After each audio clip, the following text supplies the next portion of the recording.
Hi മക്കളെ, welcome to another episode of Edumist. ഇന്ന് നമ്മൾ ഡിസ്കസ് ചെയ്യാൻ പോകുന്നത് ക്ലാസ് 8th സ്റ്റാൻഡേർഡിലെ സയൻസ് ചാപ്റ്റർ 2 ആണ്. സയൻസിലെ ചാപ്റ്റർ 2 മോഷൻ ആൻഡ് ഫോഴ്സ് എന്ന് പറഞ്ഞ ചാപ്റ്ററാണ്. അതിലാദ്യം തന്നെ ഒരു ക്ലാസ് റൂമാണ് കാണിച്ചിരിക്കുന്നത്. ടീച്ചർ ചോദിക്കുന്നുണ്ട് കുട്ടികളുടെ അടുത്ത്, നിങ്ങൾ സ്ഥലം മാറിയിരുന്നോ, നിങ്ങൾ ഇവിടെ നിന്ന് മാറിയിട്ടുണ്ടോ എന്നൊക്കെ ചോദിക്കുമ്പോൾ കുട്ടികൾ പറയും, ഇല്ല ഞങ്ങൾ സ്ഥലമൊന്നും മാറിയിട്ടില്ല, ഞങ്ങൾ ഇവിടെ തന്നെ ഇരിക്കുകയായിരുന്നു എന്ന് പറയും. പക്ഷേ ടീച്ചർ ഉദ്ദേശിച്ചത് നിങ്ങൾ ഇരിക്കുന്ന സ്ഥലം അങ്ങോട്ടും ഇങ്ങോട്ടും മാറിയോ എന്നല്ല, നമ്മൾ നടക്കുന്നുണ്ടോ, ഇരിക്കുന്നു നടക്കുന്നു, അങ്ങനെ എല്ലാ ആക്ടിവിറ്റീസും ചെയ്യുന്നുണ്ടല്ലോ. അപ്പോൾ ചലനം ഉണ്ടായിട്ടുണ്ടോ എന്നാണ് ടീച്ചർ ഉദ്ദേശിച്ചത്. ചലനം ഉണ്ടാകുന്നുണ്ട് നമ്മുടെ ഡെയിലി ലൈഫിൽ. നമ്മളെപ്പോഴും ചലിച്ചുകൊണ്ടിരിക്കുകയാണ് അല്ലേ. In our daily life we always engage in some activities. നമ്മൾ എന്തെങ്കിലുമൊക്കെ പ്രവൃത്തികൾ ചെയ്തുകൊണ്ടിരിക്കുകയാണ്. ഓരോ ദിവസവും ഓരോ മിനിറ്റിലും നമ്മൾ ഓരോ കാര്യങ്ങൾ ചെയ്യുന്നുണ്ട്. അപ്പോൾ നമ്മളപ്പോൾ ഓടുന്നുണ്ട്, ചാടുന്നുണ്ട്. We move in various situations like running, playing and walking, even writing, അതൊക്കെ നമ്മൾ ചെയ്യുന്നുണ്ട് അല്ലേ. അപ്പോൾ അതൊക്കെ എല്ലാം എന്താണ്? ചലനമാണ്, ഒരു മോഷനാണ്, മൂവ്മെൻ്റാണ്. A bird flying, a car running, leaves swaying in the wind, all these are different forms of motion. ഇതെല്ലാം എന്താണ്? ചലനത്തിൻ്റെ പല പല രൂപങ്ങളാണ് അല്ലേ. ഇനി അടുത്തത് ഒരു പിക്ക് കൊടുത്തിട്ടുണ്ട്, കുറച്ച് പിക്ചേഴ്സ് കൊടുത്തിട്ടുണ്ട്. അപ്പോൾ അത് എന്താണെന്ന് നോക്കാം. ആദ്യത്തെ പിക്ചർ ഒരു ജയൻറ്റ് വീലിൻ്റെ പിക്ചറാണ്. നെക്സ്റ്റ് വന്നിട്ട് ഒരു മാൻ ഹോഴ്സ് റൈഡ് ചെയ്യുന്ന പിക്ചർ. നെക്സ്റ്റ് ഒരു ലോറിയാണ്, movement of a lorry. Next വന്നിട്ട് ഒരു ബേർഡ്, ഒരു ഫ്ലൈയിങ് ബേർഡാണ് with twigs in its beak. ചുണ്ടിൽ എന്തുണ്ട്? ചുള്ളിക്കമ്പുകളുണ്ട്. നെക്സ്റ്റ് സോളാർ സിസ്റ്റത്തിൻ്റെ ഒരു പിക്ചർ. അടുത്ത പിക്ചർ എന്താണ്? ഒരു ടേബിളിൽ ഒരു ബുക്ക് ഇരിക്കുന്നു. ഇതെല്ലാമാണ് ഈ പിക്ചേഴ്സ് നമുക്ക് തന്നിട്ടുള്ളത്. How can we understand whether an object is moving? നമുക്ക് എങ്ങനെയാണ് ഒരു ഒബ്ജക്റ്റ്, ഒരു വസ്തു ചലിക്കുന്നുണ്ട് അല്ലെങ്കിൽ മൂവ് ചെയ്യുന്നുണ്ടെന്ന് എങ്ങനെയാണ് നമുക്ക് അറിയാൻ പറ്റുക? നമുക്ക് അതെങ്ങനെ അറിയാം? നമുക്ക് എല്ലാവർക്കും അറിയാം അല്ലേ, ഒരു വസ്തു ചലിക്കുന്നുണ്ടോ ഇല്ലയോ എന്ന്. അതിൻ്റെ സ്ഥലം മാറും അല്ലേ, മൂവ്മെൻറ്റ്, പ്ലേസ്, പൊസിഷൻ മാറും അങ്ങോട്ടും ഇങ്ങോട്ടും ഒക്കെ. അപ്പോഴാണ് നമ്മൾ എന്ത് പറയുക? അത് ചലിക്കുന്നുണ്ടെന്ന് പറയുക അല്ലേ. Let's analyse the picture given above. What are the situations shown in the figure? അപ്പോൾ പിക്ചർ എന്തൊക്കെയാണ് കൊടുത്തിരിക്കുന്നത്, സിറ്റുവേഷൻസ് എന്തൊക്കെയാണെന്ന് നോക്കാം. First one, child sitting on a moving giant wheel. Second one, a man riding A horse. Third one, A moving lorry. Fourth, a bird flying with some twigs on its beak. Solar system, book on a table. അപ്പോൾ ഇത്രയും സാധനങ്ങളാണ് പിക്ചറിലുള്ളത്. Tabulate the situations that the object change their position relative to the surroundings and those do not. അപ്പോൾ ഇതിനകത്ത് surroundings, ചുറ്റുപാടുമുള്ള വസ്തുക്കളുമായിട്ട് അല്ലെങ്കിൽ ചുറ്റുപാട് വെച്ച് നോക്കിയിട്ട് ഈ ഒബ്ജക്ട്സ്, ഈ വസ്തുക്കൾ ചേഞ്ച് ചെയ്യുന്നുണ്ടോ, അതിൻ്റെ പൊസിഷൻ, അതിൻ്റെ സ്ഥാനം മാറ്റുന്നുണ്ടോ, അതാണ് നമുക്കിപ്പോൾ ഇനി കണ്ടുപിടിക്കേണ്ടത്. അത് നോക്കാം. Changing position relative to surrounding, object not changing position relative to surrounding. അപ്പോൾ ചുറ്റുപാട് വെച്ചിട്ട് പൊസിഷൻ ചേഞ്ച് ചെയ്യുന്നുണ്ട് അല്ലെ ചേഞ്ച് ചെയ്യുന്നില്ല, അതാണ് നമുക്ക് കാണാനുള്ളത്. First one, A child sitting on a moving giant wheel. അപ്പോൾ ഒരു കുട്ടി ജയൻറ്റ് വീലിൽ കറങ്ങുന്നു. അപ്പോൾ താഴത്തുള്ള സറൗണ്ടിങ്സ് വെച്ച് നോക്കിക്കഴിഞ്ഞാൽ കുട്ടി എന്ത് ചെയ്യുന്നുണ്ട്? പൊസിഷൻ മാറുന്നുണ്ട്, നമുക്കത് കാണാൻ പറ്റുന്നുണ്ട് അല്ലേ. ബേർഡ് ഫ്ലൈയിങ്, ഒരു പക്ഷി പറക്കുന്നത് നമുക്ക് കാണാൻ പറ്റുന്നുണ്ട്. പിന്നെ കാണുന്നത് എന്തൊക്കെയാണ്? മൂവിങ് ലോറി, ഒരു ലോറി ചലിക്കുന്നത് നമുക്ക് കാണാൻ പറ്റുന്നുണ്ട്. Book on a table, not changing പൊസിഷനാണ്. ഒരു ബുക്ക്, ടേബിളിലിരിക്കുന്ന ഒരു ബുക്ക് മാത്രം, അത് അനങ്ങാതിരിക്കുകയാണ് അല്ലേ. നമ്മളെ സംബന്ധിച്ച് അത് ബുക്ക് അവിടെ തന്നെ ഇരിക്കുന്നുണ്ട്, നമ്മളാണ് അങ്ങോട്ടും ഇങ്ങോട്ടൊക്കെ നടക്കുന്നതൊക്കെ. അപ്പോൾ ആ book is not changing position. Solar system change ചെയ്യുന്നുണ്ട്, നമുക്ക് സണ്ണിൻ്റെ മൂവ്മെൻറ്റ് കാണാൻ പറ്റുന്നുണ്ട്. പിന്നെ എന്താണ്, മൂണിൻ്റെ മൂവ്മെൻറ്റ് കാണാൻ പറ്റുന്നുണ്ട്. അപ്പോൾ അത് ചേഞ്ചിങ് ആണ്, പൊസിഷൻ ചേഞ്ചിങ് ആണ്. നെക്സ്റ്റ് വന്നിട്ട്, objects that can change position with respect to the surrounding are consider to be in motion. അപ്പോൾ ഒരു വസ്തു അതിൻ്റെ ചുറ്റുപാടുമുള്ള മറ്റു വസ്തുക്കളെ അപേക്ഷിച്ച് അതിൻ്റെ സ്ഥാനം മാറുന്നുണ്ടെങ്കിൽ അത് മോഷനിലാണ്, അല്ലെ ചലനം സംഭവിച്ചു എന്ന് പറയാം. While those that not change position are consider to be stationary. Stationary എന്നുള്ളതിന് നമുക്ക് റെസ്റ്റ് എന്നുള്ളൊരു വാക്ക് ഉപയോഗിക്കാം. റെസ്റ്റ് അതായത് ചലിക്കുന്നില്ല. സ്റ്റേഷനറിയും അത് തന്നെയാണ് ഒരു മീനിങ് വന്നിട്ട് ചലിക്കുന്നില്ല. അപ്പോൾ ഈ ഒരു വസ്തു അതിന് ചുറ്റുപാടുമുള്ള വസ്തുക്കളെ അപേക്ഷിച്ച് സ്ഥാനം മാറുന്നില്ലെങ്കിൽ അത് റെസ്റ്റാണ്, അല്ലെങ്കിൽ അത് സ്റ്റേഷനറി ആണെന്ന് പറയാം. So how can we say that an object is in motion? അപ്പം നമുക്ക് എങ്ങനെ പറയാം ഒരു ഒബ്ജക്റ്റ് മോഷനിലാണെന്ന്? If the object changes its position with respect to the surrounding it is considered to be in motion. അപ്പോൾ ഒരു വസ്തു അതിൻ്റെ ചുറ്റുപാടിനെ അപേക്ഷിച്ച് പൊസിഷൻ ചേഞ്ച് ചെയ്താൽ അല്ലെങ്കിൽ അതിൻ്റെ സ്ഥാനം മാറിയാൽ അത് മോഷനിലാണെന്ന് പറയാം. Is a child sitting on a moving giant wheel in motion relative to the child sitting nearby? അപ്പോൾ 2 കുട്ടികൾ ഒരുമിച്ച് ജയൻറ്റ് വീലിൽ ഇരിക്കുന്നു. ഒരേ സീറ്റുകളിൽ 2 കുട്ടികൾ ഇരിക്കുന്നു. അങ്ങനെയാണെങ്കിൽ ആ അടുത്തിരിക്കുന്ന കുട്ടി ചലനത്തിലാണ് എന്നാണോ നമ്മൾ പറയുക? അപ്പോൾ ആ 2 കുട്ടികളെ സംബന്ധിച്ച് മറ്റേ കുട്ടി ചലനത്തിലല്ലെന്നാണ് നമുക്ക് മനസ്സിലാകുക. പക്ഷെ താഴത്ത് നിൽക്കുന്നൊരു പേഴ്സൺ ആണെങ്കിലോ, താഴെ ഗ്രൗണ്ടിൽ നിന്നിട്ട് നോക്കുന്ന ഒരാളാണെങ്കിൽ 2 കുട്ടികളും ചലിക്കുന്നുണ്ട്. അങ്ങനെ ആപേക്ഷികമാണ്, ചലനം ആപേക്ഷികമാണ്. അപ്പോൾ motion is relative to the surroundings, relative ആണ്. Okay, the above situations are given in the table below. താഴെ ഒരു ടേബിൾ ഉണ്ട്. ടേബിളിൽ നമുക്ക് ആ മേളിൽ തന്നിട്ടുള്ള സിറ്റുവേഷൻ തന്നിട്ടുണ്ട്. അപ്പോൾ അതൊന്ന് വെരിഫൈ ചെയ്യാം. Child on a moving giant wheel, child sitting nearby. അപ്പോൾ റെഫറൻസ് ഒബ്ജക്റ്റ്, നമ്മൾ ഒരു വസ്തു ചലിക്കുന്നുണ്ടെങ്കിൽ അത് വേറൊരു വസ്തുവായിട്ട് കമ്പയർ ചെയ്തിട്ടാണ് നമ്മൾ ചലിക്കുന്നുണ്ടോ ചലിക്കുന്നില്ല എന്ന് പറയുന്നത്. അപ്പോൾ റെഫറൻസ് ഒബ്ജക്റ്റ് എന്താണ്? നമ്മൾ കമ്പയർ ചെയ്യേണ്ട ഒബ്ജക്റ്റ് എന്താണ്? Child sitting nearby. ആ കുട്ടിയുടെ അടുത്തിരിക്കുന്ന മറ്റേ കുട്ടി ചലിക്കുന്നുണ്ടോ ഇല്ലയോ എന്നാണ് നമുക്ക് നോക്കേണ്ടത്. ആ കുട്ടി എന്താണ്? ചലിക്കുന്നില്ല. പക്ഷേ ഒരു താഴെ നിൽക്കുന്ന ഒരാളെ സംബന്ധിച്ചാണെങ്കിലോ ആ കുട്ടി ചലിക്കുന്നുണ്ട്. It's in the state of motion. ഇനി രണ്ടാമത്തെ നോക്കൂ, പേഴ്സൺ റൈഡിങ് എ ഹോഴ്സ്. ഒരു ആൾ കുതിരപ്പുറത്ത് പോകുന്നു. ദ ഹോഴ്സ്, കുതിരേനെ സംബന്ധിച്ച് എന്താണ്? അയാൾ ചലിക്കുന്നില്ല, അയാൾ അവിടെ തന്നെ ഇരിക്കുകയാണ്, അയാളുടെ പൊസിഷൻ മാറുന്നില്ല. പക്ഷെ ഗ്രൗണ്ടിനെ സംബന്ധിച്ചോ, ഗ്രൗണ്ടാണ് റെഫറൻസ് ഒബ്ജക്റ്റ് എങ്കിൽ അയാളും കുതിരയും 2 പേരും ചലിക്കുന്നുണ്ട്. അയാളും ചലിക്കുന്നുണ്ട്, ആ മനുഷ്യനും ചലിക്കുന്നുണ്ട്, കുതിരയും ചലിക്കുന്നുണ്ട്. ഇനി twig in the beak of A flying bird. ഒരു പക്ഷി പറക്കുകയാണ്. ഈ പറക്കുന്ന പക്ഷിയുടെ ചുണ്ടിൽ എന്തുണ്ട്? കൊക്കിൽ എന്തുണ്ട്? ചുള്ളിക്കമ്പുകളുണ്ട്. അങ്ങനെയാണെങ്കിൽ ഈ പക്ഷീനെ സംബന്ധിച്ച് എന്താണ്? ഈ ചുള്ളിക്കമ്പുകൾ അനങ്ങുന്നില്ല, അത് അതിൻ്റെ കൊക്കിലിരിക്കുകയാണ്, അപ്പോൾ അത് അനങ്ങുന്നില്ല. Person standing on the ground ആണെങ്കിലോ, ഒരാൾ താഴെ നിന്ന് മേലേക്ക് നോക്കുന്നു, അപ്പോൾ പക്ഷി ചുള്ളിക്കമ്പും കൊണ്ട് പറക്കുന്നു. അങ്ങനെയാണെങ്കിലോ സ്റ്റേറ്റ് ഓഫ് മോഷനിലാണ്. ചുള്ളിക്കമ്പും അതിൻ്റെ കൂടെ സ്ഥാനം ചലിക്കുന്നുണ്ടല്ലോ, സ്ഥാനം മാറുന്നുണ്ട്. പക്ഷിയുടെ സ്ഥാനം മാറുന്നതനുസരിച്ച് ആ കമ്പിൻ്റെ സ്ഥാനവും മാറുന്നുണ്ട്. അപ്പോൾ it is in A state of motion. ഇനി അടുത്തത് നോക്കൂ, earth in the solar system. സൗരയൂഥത്തിലെ ഭൂമി ചലിക്കുന്നുണ്ടോ ഇല്ലയോ എന്നുള്ളത് സണ്ണിനെ വെച്ചിട്ട് നോക്കിക്കഴിഞ്ഞാൽ ഭൂമി ചലിക്കുന്നുണ്ടോ? ഉണ്ട്. സണ്ണിനെ വെച്ച് നോക്കിക്കഴിഞ്ഞാൽ ഭൂമി സണ്ണിന് ചുറ്റും കറങ്ങുന്നുണ്ട്, ഇല്ലേ? മൂണിനെ വെച്ച് നോക്കിക്കഴിഞ്ഞാലോ, മൂണാണ് ഭൂമിനെ കറങ്ങുന്നത് എങ്കിൽ പോലും ഭൂമിയുടെ പൊസിഷനും മാറുന്നുണ്ട്. Okay, log of wood in A moving lorry. ഒരു ലോറി മൂവ് ചെയ്തുകൊണ്ടിരിക്കുകയാണ്. ഈ ലോറി മൂവ് ചെയ്യുമ്പോൾ ലോറിയുടെ പൊസിഷൻ വെച്ച് നോക്കിക്കഴിഞ്ഞാൽ വുഡ് എങ്ങനെയാണ്? വുഡ് സ്റ്റേഷനറിയാണ്. വുഡ് അവിടെ തന്നെ ഇരിക്കുകയാണ്, ആ ലോറിയുടെ ഉള്ളിൽ തന്നെ, ലോറിയുടെ ടാങ്കിൻ്റെ ഉള്ളിൽ തന്നെ ഇരിക്കുകയാണ്, അത് മാറുന്നില്ല. പക്ഷേ ട്രീസ് ഓൺ എയ്തർ സൈഡ്, 2 വശത്തും ഇരിക്കുന്ന ട്രീസിനെ സംബന്ധിച്ച് ഈ മരം നീങ്ങുന്നുണ്ട്. ലോറിയും നീങ്ങുന്നുണ്ട്, ലോറിയോടൊപ്പം തന്നെ അതിനോടൊപ്പമുള്ള മരവും നീങ്ങുന്നുണ്ട്.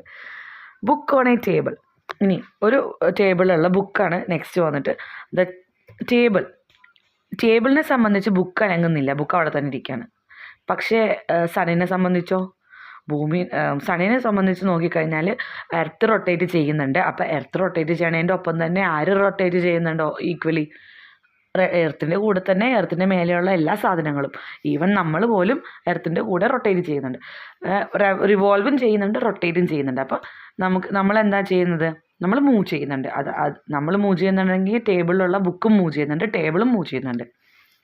വിത്ത് റെഫറൻസ് ടു സണ്ണാണ് ഈ പറയുന്നത്. What can we infer from the table? To determine whether an object is moving we need to refer to an another object. ഇപ്പോൾ ഒരു വസ്തു ചലിക്കുന്നുണ്ടെന്ന് നമുക്ക് മനസ്സിലാകണമെങ്കിൽ നമ്മൾ അതിനെ വേറൊരു വസ്തുവായിട്ട് റെഫർ ചെയ്യണം, അല്ലെങ്കിൽ കമ്പയർ ചെയ്യണം. The object that is used as a reference is called the reference object. അപ്പോൾ നമ്മൾ അങ്ങനെ റെഫർ ചെയ്യാൻ വേണ്ടി അല്ലെങ്കിൽ കമ്പയർ ചെയ്യാൻ വേണ്ടി ഉപയോഗിക്കുന്ന ഒബ്ജക്റ്റിനെ പറയുന്ന പേരാണ് reference object. The object taken to determine the state of motion or the state of rest of a body is called the reference object. ഒരു ഒബ്ജക്റ്റ് നമ്മൾ റെഫറൻസ് ആയിട്ട് എടുക്കുകയാണെങ്കിൽ ആ ഒബ്ജക്റ്റിനെ പറയുന്ന പേരാണ്, അത് മോഷനോ അല്ലെങ്കിൽ റെസ്റ്റിനോ രണ്ടിനും ഏതിനാണെങ്കിലും ആ ഒബ്ജക്റ്റിനെ പറയുന്ന പേരാണ് റെഫറൻസ് ഒബ്ജക്റ്റ് എന്ന്. If an object changes its position relatively to the reference object it is said to be in motion. അപ്പോൾ ആ ഒരു ഒബ്ജക്റ്റ് അതിനെ പൊസിഷൻ ചേഞ്ച് ചെയ്താൽ റെഫറൻസ് ഒബ്ജക്റ്റിനെ അപേക്ഷിച്ച് ആ ഒബ്ജക്റ്റിൻ്റെ പൊസിഷൻ ചേഞ്ച് ചെയ്താൽ അത് ചലനത്തിലാണെന്ന് പറയാം. If it does not change it is said to be stationary. അത് മാറുന്നില്ല എന്നാണെങ്കിൽ അതെന്താണ്, സ്റ്റേഷനറി ആണ്. അടുത്തത് moving objects undergo a change in position. Let's try measuring the change in position. അപ്പോൾ ചലിക്കുന്ന എല്ലാ വസ്തുക്കൾക്കും എന്തുണ്ടാകും, പൊസിഷനിൽ സ്ഥാനത്തിൽ മാറ്റം ഉണ്ടാകും, അത് നിൽക്കുന്ന സ്ഥലത്തിൽ മാറ്റം ഉണ്ടാകും, സ്ഥാനഭ്രംശം സംഭവിക്കും. Next is distance. Picture of A 400 meter track is given below. What will be the length of the path travelled by an athlete completing 2 rounds on this track? ഇപ്പോൾ 400 മീറ്ററിൻ്റെ ഒരു ട്രാക്കാണ് നമുക്ക് തന്നിട്ടുള്ളത്. ഈ 400 മീറ്ററിൻ്റെ ട്രാക്കിൽ 2 റൗണ്ട് ഓടിക്കഴിഞ്ഞാൽ അവരെത്ര ദൂരം സഞ്ചരിച്ചിട്ടുണ്ടാകും? ഒരു റൗണ്ട് ഓടിയാൽ 400 മീറ്റർ, ഇപ്പോൾ 2 റൗണ്ട് ഓടിയാൽ 800 മീറ്റർ, 800 മീറ്റർ സഞ്ചരിച്ചിട്ടുണ്ടാവും. Distance is the length of path travelled by an object. The SI unit of distance is metre. അപ്പോൾ ഈ ഒരു ഇതിൽ നിന്ന് തന്നെ നമുക്ക് മനസ്സിലായി ഡിസ്റ്റൻസ് എന്ന് പറഞ്ഞാൽ ദൂരം എന്ന് പറഞ്ഞാൽ എന്താണ്, നമ്മൾ കവർ ചെയ്ത ആ ഒരു പാതയുടെ നീളമാണ് ഡിസ്റ്റൻസ്. നമ്മൾ എത്ര ദൂരം സഞ്ചരിച്ചോ, എത്ര ദൂരം നടന്നോ, എത്ര ദൂരം ഓടിയോ അതിൻ്റെ മെഷറിങ് ആണ്, അതിൻ്റെ നീളം ആണ് path of an object is a distance. അതാണ് ഡിസ്റ്റൻസ് എന്ന് പറഞ്ഞാൽ ദൂരം. അതിൻ്റെ മെഷറിങ് യൂണിറ്റ് മീറ്റർ ആണ്. Have you ever seen the device that shows distance travelled by vehicles?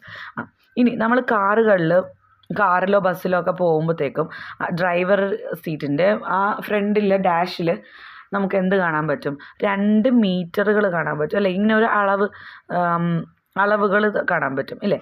അതെന്താണ്, ഒരെണ്ണം ഫസ്റ്റ് 2 ഉണ്ട്, അതിൽ ഒരെണ്ണം ഓഡോമീറ്റർ എന്നാണ് പറയുക. ഈ ഓഡോമീറ്റർ എന്താണ്, നമ്മൾ എത്ര ദൂരം സഞ്ചരിച്ചു എന്നുള്ളതിൻ്റെതാണ്. ഇപ്പോൾ കാറിൽ മാത്രമല്ല, സ്കൂട്ടറുകളിലും ബൈക്കുകളിലും ഒക്കെ ഉണ്ട് ഈ ഓഡോമീറ്റർ. നമുക്കത് സ്റ്റാർട്ട് ചെയ്യണ സമയത്ത് അവർ കാണിക്കും ഡിസ്റ്റൻസ്. അപ്പോൾ ആ വണ്ടി എത്ര ദൂരം ഓടിയിട്ടുണ്ട് എന്നുള്ളത് കാണിക്കും. പിന്നെ ഇനി അത് സ്റ്റാർട്ട് ചെയ്ത് നമ്മൾ ഓടിക്കൊണ്ടിരിക്കുമ്പോൾ ഇത്ര ദൂരം ഓടി നമ്മൾ അത് സ്റ്റോപ്പ് ചെയ്യുമ്പോഴും അവർ കാണിക്കും. ഇപ്പോൾ സ്റ്റാർട്ട് ചെയ്തിട്ട് സ്റ്റോപ്പ് ചെയ്യണവർ ഇത്ര ദൂരം ഓടിയിട്ടുണ്ട്, ടോട്ടൽ എത്രയാണെന്ന് പറഞ്ഞിട്ടും നമുക്ക് അതിനകത്ത് കാണാൻ പറ്റും. സോ അപ്പോൾ ആ ഒരു ഡിവൈസിനെ പറയുന്ന പേരാണ് odometer. An odometer records distance in kilometre. ഇത് ഡിസ്റ്റൻസ് കിലോമീറ്ററിലാണ് റെക്കോർഡ് ചെയ്ത് പറയുക. Since 1 kilometer is equal to 1000 meter. 1 kilometer എന്ന് പറഞ്ഞാൽ 1000 meter ആണ്. This we have already studied. ഇതൊക്കെ നമുക്ക് നേരത്തെ അറിയാവുന്ന കാര്യങ്ങളാണ്. ഇനി നെക്സ്റ്റ് വന്നിട്ട് calculate how far a vehicle has travel so far according to its odometer reading. Odometer reading വെച്ചിട്ട് എത്ര കിലോമീറ്റർ ആണ് ഈ വെഹിക്കിൾ സഞ്ചരിച്ചിരിക്കണതെന്ന് നമ്മുടെ അടുത്ത് എഴുതാൻ പറഞ്ഞിട്ടുണ്ട്. അറ്റ് എയിലാണ് സ്റ്റാർട്ടിംഗ് പൊസിഷൻ. പൊസിഷനിൽ 0 നമുക്ക് തന്നിട്ടുള്ളത്. വൈൽ റീച്ചിങ് ബിയിലെത്തുമ്പോൾ 60 kilometer, സിയിലെത്തുമ്പോൾ അത് 110 kilometer ആകും, ഡിയിലെത്തുമ്പോൾ 150, ഇയിലെത്തുമ്പോൾ 250 kilometer, എഫിലെത്തുമ്പോഴത്തേക്കും 320 kilometers ആയിട്ട് മാറും. അപ്പോൾ ഇതാണ് ആ ടേബിളിൽ നമ്മൾ എഴുതേണ്ടത്. ഈ സൈഡിൽ തന്നിട്ടുള്ള ആ പിക്ക് നോക്കിയിട്ടാണ് നമ്മൾ അത് എഴുതേണ്ടത്. നെക്സ്റ്റ് ഹെഡിങ് ആണ് speed. A photo finish picture of 100 meter race in the Olympics is given above. How would the winner be decided?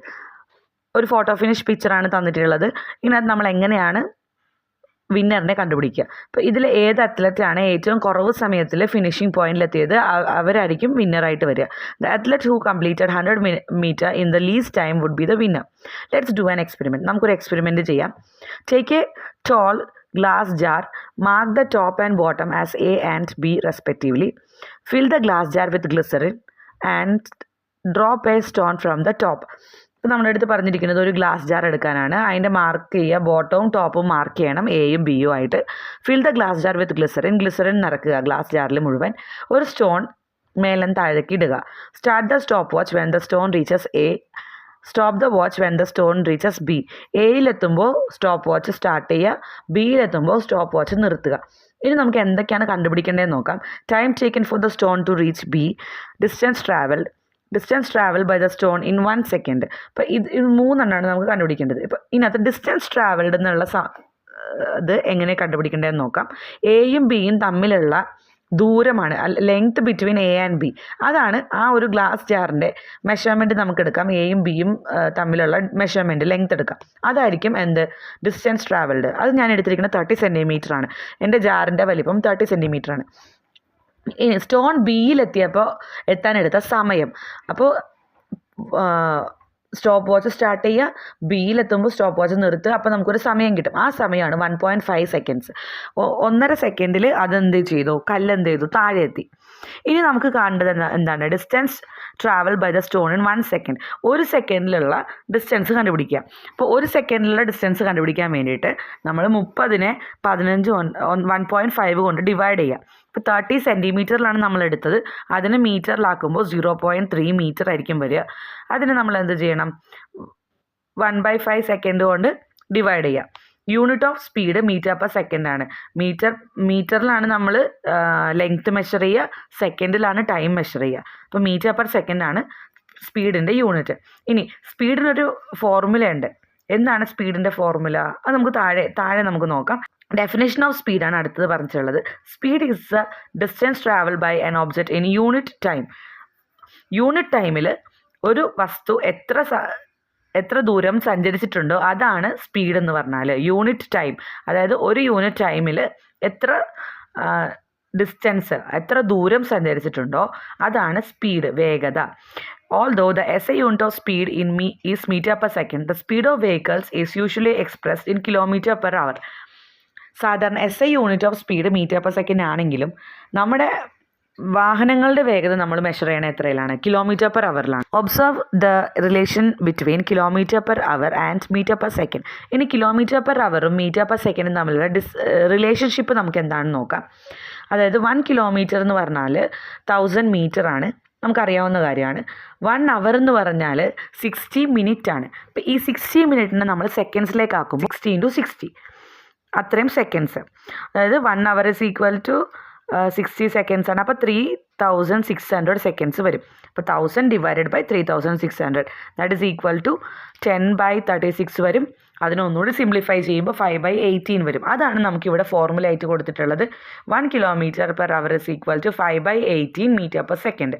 ഇനി a bus travel 75 metre in 5 seconds. 5 സെക്കൻഡിൽ 75 മീറ്റർ ഒരു ബസ് ട്രാവൽ ചെയ്തു. Bus B travelled 112 metre in 7 second. 7 സെക്കൻഡിൽ 112 metre travel ചെയ്തു. ഇതിലേത് ബസ്സാണ് വേഗത ഏത് ബസ്സിനാണ്? നമുക്കിത് കാണുമ്പോൾ തന്നെ അറിയാം, രണ്ടാമത്തെ ബസ്സിനാണ്. ബസ് ബിക്കാണ് വേഗത കൂടുതൽ. ആദ്യത്തെ ബസ് 5 സെക്കൻഡിൽ 75 മീറ്റർ ട്രാവൽ ചെയ്തിട്ടുള്ളൂ. രണ്ടാമത്തെ ബസ്സോ 7 സെക്കൻഡിൽ 112 മീറ്റർ ട്രാവൽ ചെയ്തിട്ടുണ്ട് അല്ലേ? അപ്പോൾ വേഗത കൂടുതൽ നമ്മുടെ സെക്കൻഡ് ബസ്സിനാണ്, ബസ് ബിക്കാണ്. ഇനി നെക്സ്റ്റ് നമുക്കൊരു പിക്ചർ തന്നിട്ടുണ്ട്. ആ പിക്ചർ എന്താണെന്ന് അറിയാവോ? നമ്മൾ കാറിലോ ബൈക്കിലോ ബസ്സിലോ ഒക്കെ പോകുമ്പോഴത്തേക്കും വേഗത കൂടുന്നതനുസരിച്ചിട്ട് ഡ്രൈവർ സീറ്റിന് മുമ്പിലുള്ള ഡാഷ്ബോർഡിലുള്ള ഈ ഒരു ഡിവൈസിൽ ആ റെഡ് കളറിലെ നീഡിൽ ആ ഹാൻഡ് നമുക്ക് എന്ത് ചെയ്യും, ഇങ്ങനെ മൂവ് ചെയ്യണത് കാണാൻ പറ്റും അല്ലേ? അതായത് 40 കിലോമീറ്റർ വേഗത കൂടുന്നതനുസരിച്ചിട്ട് 40-ലും 50-ലും 60-ലും ഒക്കെ കയറുന്നത് കാണാൻ പറ്റും. അപ്പോൾ ഇതിന് പറയുന്ന പേരാണ് speedometer. Speedometer is A device that shows the speed of A vehicle. ഒരു വാഹനത്തിൻ്റെ സ്പീഡ് കാണിക്കുന്ന ഒരു ഉപകരണമാണ് സ്പീഡോമീറ്റർ. ഇനി ഞാൻ ഇപ്പോഴേ എഴുതി വെച്ചിട്ടുണ്ട്, speed is equal to distance travelled by time taken. Distance travelled എത്ര ദൂരമാണോ സഞ്ചരിച്ചത് അതിന് എത്ര സമയമാണോ നമ്മൾ എടുത്തത് അത്രയും ദൂരം സഞ്ചരിക്കാൻ, അതുകൊണ്ട് ഡിവൈഡ് ചെയ്ത് കഴിഞ്ഞാൽ നമുക്ക് എന്ത് കിട്ടും? സ്പീഡ് കിട്ടും. സ്പീഡ് എന്ന് പറഞ്ഞാൽ എന്താണ്? എത്ര ദൂരം സഞ്ചരിച്ചോ ആ സഞ്ചരിച്ചത് ആ ഒരു ഡിസ്റ്റൻസിനെ നമ്മൾ എത്ര സമയം എടുത്തിട്ടാണ് ആ ദൂരം സഞ്ചരിച്ചത് ആ സമയം കൊണ്ട് ഡിവൈഡ് ചെയ്താൽ നമുക്ക് എന്ത് കിട്ടും? സ്പീഡ് കിട്ടും. ഓക്കെ. ഇനി the detail of 3 children who participated in 400 meter running race in a school sports meet are given the table. ഇപ്പം നമുക്ക് താഴെ തന്നിരിക്കുന്നത് 3 കുട്ടികൾ, ഓട്ട മത്സരത്തിന് പങ്കെടുത്ത 3 കുട്ടികളുടെ ഡീറ്റെയിൽസ് ആണ് തന്നിട്ടുള്ളത്. ഈ ഡീറ്റെയിൽസ് എന്താണെന്ന് നോക്കാം. ആദ്യത്തെ കുട്ടി 400 മീറ്റർ ഡിസ്റ്റൻസ് സെയിം ആണ് കേട്ടോ. 400 മീറ്ററാണ് ഡിസ്റ്റൻസ്, ടൈം എടുത്തത് 180 സെക്കൻഡാണ്. അപ്പോൾ ഇതിൻ്റെ സ്പീഡ് നമ്മൾ എങ്ങനെയാണ് കാണുക?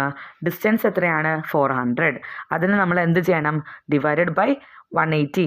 ടൈം എത്രയാണ്? സെക്കൻഡിലാണ് തന്നിരിക്കുന്നത് അല്ലേ? അപ്പോൾ 180 കൊണ്ട് ഡിവൈഡ് ചെയ്യുക. അത് ഡിവൈഡ് ചെയ്ത് കിട്ടുമ്പോഴത്തേക്കും എത്ര വരും? 2.2 മീറ്റർ പെർ സെക്കൻഡ് കിട്ടും. അതാണ് speed. 2.2 metre per second. Okay. ഇനി രണ്ടാമത്തെ കുട്ടി 400 മീറ്റർ തന്നെയാണ് റേസ് 400 മീറ്ററാണ്. ഡിസ്റ്റൻസിന് മാറ്റമില്ല, ഡിസ്റ്റൻസ് 400 തന്നെ. ടൈമാണ് ഡിഫറെൻ്റ്. ആ കുട്ടി എടുത്ത ടൈം 120 സെക്കൻഡാണ്. അപ്പോൾ നമ്മൾ എന്ത് ചെയ്യും? ആ ഡിസ്റ്റൻസിനെ ബൈ ടൈം ചെയ്യുക. Distance 400 metre by time 120 seconds divide ചെയ്യുമ്പോൾ നമുക്ക് ആൻസർ എത്ര കിട്ടും? 3.3 മീറ്റർ പെർ സെക്കൻഡ് കിട്ടും. നാലാമത്തെ കുട്ടി 400 മീറ്റർ ഡിസ്റ്റൻസിൽ ഓടി. ടൈം എടുത്തത് 400 സെക്കൻഡ്സാണ് എടുത്തത്. 400 മീറ്റർ ബൈ 400 സെക്കൻഡ്സ്.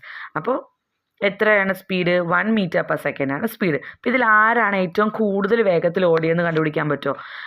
ആരാണ് ഏറ്റവും കൂടുതൽ വേഗത്തിൽ ഓടിയത്? എ ആണോ, ബി ആണോ, സി ആണോ വേഗത്തിൽ ഓടിയത്? ഇതിനകത്ത് ബി ആണ് വേഗത്തിൽ ഓടിയത്. സ്പീഡ് കൂടുതൽ ആർക്കാണ്? 3.3 മീറ്ററാണ് സ്പീഡ്. ഏറ്റവും കൂടുതൽ സ്പീഡ് എത്രയാണ്? 3.3 മീറ്ററാണ് അല്ലേ? 2 ആണോ കൂടുതൽ? 1 ആണോ, 2.2 ആണോ, 3.3 ആണോ കൂടുതൽ? 3.3 അല്ലേ കൂടുതൽ. അപ്പോൾ അത് അവർക്കാണ്, ആ 3.3 കിട്ടിയ ആൾക്കാണ് വേഗത കൂടുതൽ, സ്പീഡ് കൂടുതലുള്ള ആൾ. ഓക്കെ. അപ്പോൾ ബി ആണ് ഏറ്റവും ഫാസ്റ്റായിട്ട് റൺ ചെയ്ത ആൾ, സ്പീഡ് കൂടുതലുള്ള ആൾ. Here speed is the distance travelled in 1 second. Will the distance travel in 1 second always be the same? Let's check. എപ്പോഴും സ്പീഡ് സെയിം ആയിരിക്കുമോ? എപ്പോഴും ഡിസ്റ്റൻസ് ട്രാവൽ ചെയ്തത് സെയിം ആയിരിക്കുമോ? ഇപ്പോൾ ഒരേ സമയത്ത് ഒരേ ഡിസ്റ്റൻസ് തന്നെ ആയിരിക്കുമോ പലരും ട്രാവൽ ചെയ്യണത്? അല്ല, വ്യത്യാസം ഉണ്ടാവും അല്ലേ? ഇപ്പോൾ ഡിസ്റ്റൻസ് 400 മീറ്ററാണ് ഡിസ്റ്റൻസ് സെയിം ആയിരുന്നു. അപ്പോൾ ടൈം എന്തായി? പലരും പല സമയത്താണ് അത് കംപ്ലീറ്റ് ചെയ്തത്. ബട്ട് ടൈം വ്യത്യാസപ്പെട്ടു ഇല്ലേ? അതുപോലെ തന്നെ സെയിം ടൈമിൽ ടൈം ചിലപ്പോൾ സെയിം ആയിരിക്കും, പക്ഷേ ഡിസ്റ്റൻസ് ചിലപ്പോൾ വ്യത്യാസം വരും. നമുക്ക് താഴെ ഒന്ന് നോക്കാം. Change in position. അതായത് ഈ ഒരു ക്ലോക്കിൻ്റെ ഒരു ഫേസ് തന്നിട്ടുണ്ട്. ഇതിനകത്തുള്ള പൊസിഷൻ ചേഞ്ചാണ് നമുക്ക് നോക്കേണ്ടത്. സെക്കൻഡ് സൂചിയാണ് പി എന്ന് പറഞ്ഞ് മാർക്ക് ചെയ്തിട്ടുള്ളത്. ആ പിയുടെ പൊസിഷനാണ് നമ്മൾ മെഷർ ചെയ്യാൻ പോകുന്നത്. എയിൽ നിന്ന് സിയിലേക്ക് വരുമ്പോൾ 10 സെക്കൻഡാണ് അവിടെ ടൈം എടുക്കുന്നത്. ഞാൻ എൻ്റെ ക്ലോക്കിൽ 10 സെൻറ്റിമീറ്ററാണ് എയിൽ നിന്ന് ബിയിലേക്കുള്ള ദൂരം. തുല്യമായിരിക്കും ആ ഡിസ്റ്റൻസ്. 1ഉം 2ഉം 3ഉം 4ഉം 5ഉം ഒക്കെ തമ്മിലുള്ള ഡിസ്റ്റൻസും തുല്യമായിരിക്കും. അപ്പോൾ എൻ്റെ ക്ലോക്കിൻ്റെ ഡിസ്റ്റൻസ് 10 സെൻറ്റിമീറ്ററാണ്. അപ്പോൾ ഫ്രം സി ടു ഇ 10 സെൻറ്റിമീറ്ററാണ്. ടൈം എടുത്തിരിക്കുന്നത് 10 സെക്കൻഡാണ്. ഫ്രം ഇ ടു ജി 10 സെൻറ്റിമീറ്ററാണ് ഡിസ്റ്റൻസ്. ടൈം എടുത്തിരിക്കുന്നത് 10 സെക്കൻഡ്സാണ്. ഇനി അടുത്ത ഒരു ബോക്സിൽ വന്നിട്ട് എയിൽ നിന്ന് ഡിയിലേക്കുള്ള ദൂരമാണ് മെഷർ ചെയ്തിരിക്കുന്നത്. എയിൽ നിന്ന് ഡിയിലേക്കുള്ള ദൂരം അതുപോലെ തന്നെ എൻ്റെ ക്ലോക്കിൽ 15 സെൻറ്റിമീറ്ററാണ്. ടൈം 15 സെക്കൻഡ്സാണ്. D to G 15 centimetre 15 seconds. G to J 15 centimetre 15 seconds. അപ്പോൾ ഇതിനകത്ത് what is the distance travelled in every 10 second? ഓരോ 10 മിനിറ്റിൽ എത്ര ദൂരം സഞ്ചരിച്ചിട്ടുണ്ട്? ആദ്യത്തിനകത്ത് 10 സെൻറ്റിമീറ്റർ വെച്ച് സഞ്ചരിച്ചിട്ടുണ്ട്. What is the distance travelled in every 15 second? ഓരോ 15 സെക്കൻഡ്സിലും നമ്മൾ എത്ര ദൂരം സഞ്ചരിച്ചിട്ടുണ്ട്? 15 സെൻറ്റിമീറ്റർ സഞ്ചരിച്ചിട്ടുണ്ട് രണ്ടാമത്തേൽ. ഇനി if an object covers equal distance in equal interval of time, time intervals, it is said to have uniform speed. Let's write the definition of uniform speed. Uniform speed in definition ആണ്, if an object travels equal distance in equal interval of time, it is uniform speed. Equal distance travel ചെയ്ത് equal interval of timeൽ travel ചെയ്താൽ അത് uniform സ്പീഡാണ്. ഒരേ distance ഒരേ സമയത്ത് travel ചെയ്താൽ, ഇപ്പോൾ 10 centimetre തന്നെ ഇപ്പോൾ 2 സെക്കൻഡിൽ 10 സെൻറ്റിമീറ്റർ ട്രാവൽ ചെയ്തു, അടുത്ത 2 സെക്കൻഡിൽ വീണ്ടും 10 സെൻറ്റിമീറ്റർ, അങ്ങനെ ഒരേ സമയത്ത് ഒരേ ഡിസ്റ്റൻസാണ് ട്രാവൽ ചെയ്യണമെങ്കിൽ അത് യൂണിഫോം സ്പീഡാണ്. അതല്ല ഒരേ സമയത്ത് വെവ്വേറെ ഡിസ്റ്റൻസ് ട്രാവൽ ചെയ്യുകയാണെന്ന് വിചാരിക്കും, അപ്പോൾ ടൈം സെയിം ആണ് പക്ഷെ ഡിസ്റ്റൻസ് വ്യത്യാസം ഉണ്ടല്ലോ, അങ്ങനെയുള്ളതിനെ പറയണതാണ് നോൺ യൂണിഫോം സ്പീഡ് എന്ന്. ഓക്കെ, അതിൻ്റെ എക്സ്പ്ലനേഷൻ നോക്കാം. In our daily life are all movements like this? നമ്മുടെ ഡെയിലി ലൈഫിൽ എല്ലാ മൂവ്മെൻറ്റ്സും ഇങ്ങനെയാണോ? നമുക്കൊന്ന് നോക്കാം. Birds flying, humans walking, a bag, ball rolling etcetera do not move with uniform speed. അപ്പോൾ ബേർഡ്സ് ഫ്ലൈയിങ്, ഒരു പക്ഷി പറക്കുന്നത്, നമ്മൾ നടക്കുന്നത്, മനുഷ്യൻ നടക്കുന്നത്, അല്ലെങ്കിൽ ബോളോ റോള് ചെയ്യുന്നത്, ഉരുളുന്നത്, പന്തുരുളുന്നത്, do not move with uniform speed. Uniform സ്പീഡിലല്ല, ഒരേ സ്പീഡിലല്ല എപ്പോഴും സംഭവിക്കുന്നത്. They move with non uniform speed. അവരെങ്ങനെയാണ് നോൺ യൂണിഫോം സ്പീഡിലായിരിക്കും മൂവ് ചെയ്യുക. Write down a definition of non uniform speed. ഇപ്പോൾ നോൺ യൂണിഫോം സ്പീഡിനുള്ള ഒരു ഡെഫിനേഷൻ എഴുതാനാണ് പറഞ്ഞിരിക്കുന്നത്. If an object travel unequal distance in equal interval of time it is said to be non uniform motion. ഇത് നമുക്ക് തിരിച്ചും വേണമെങ്കിൽ എഴുതാം. If an object travel equal distance in unequal interval of time it is said to be non uniform motion.